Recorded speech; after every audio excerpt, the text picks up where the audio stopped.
అంబేద్కర్ కోనసీమ జిల్లా మలికిపురం మండలం లక్కవరానికి చెందిన సిరిగినీడి దుర్గా ప్రసాద్ తన ఇద్దరు పిల్లలతో అదృశ్యమయ్యాడు. ఇద్దరు పిల్లలను ఆధార్ కార్డుల కోసం మధ్యాహ్నం ఇంటి నుంచి తీసుకువెళ్లాడని కుటుంబ సభ్యులు చెప్పారు.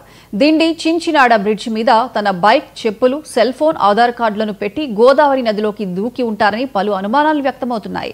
పిల్లలతో సహా నదిలో దూకాడా లేక ఎక్కడికైనా పిల్లల్ని తీసుకుని వెళ్లాడా అన్నది మిస్టరీగా మారింది.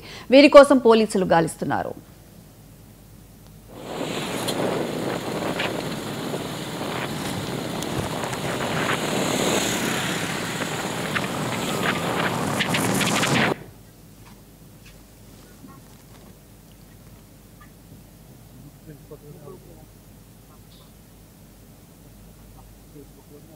నిన్న సాయంత్రం 6 గంటలకి వాళ్ళ అబ్బాయి 14 సంవత్సరాలు, అమ్మాయి ఏమో 8 సంవత్సరాలు.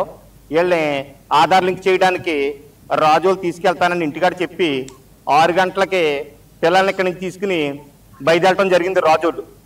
రాజోలు తీసుకెళ్ళిన తర్వాత మాకు 6:45 ఆ ప్రాంతంలో చించినాడు బ్రిడ్జి దగ్గర నుంచి పెట్రోలియం పోలీసు వారు ఇలాగా ఫోన్ నెంబర్స్ మా చిన్నాన్నగారిది, మా చిన్నాన్నగారు, మా తమ్ముడిది, ఇంకా 4 నెంబర్లు వేసి పెట్టి మోటార్ సైకిలు, చెప్పులు, పర్సు ఇవన్నీ ఒకరక్కడ పెట్టి ఉన్నాయి ఏంటని చెప్పి ఫోన్ చేసేటప్పటికి మేము మా గ్రామస్తులు, లక్కవరం గ్రామస్తులు అందరం కలిసి వెళ్ళేటప్పటికి గోదావరిలో దూకుంటారా లేకపోతే ఏదైనా బయటికి వెళ్ళి ఉంటారా అని చెప్పి మేము తర్జన భర్జన అవుతున్నాము.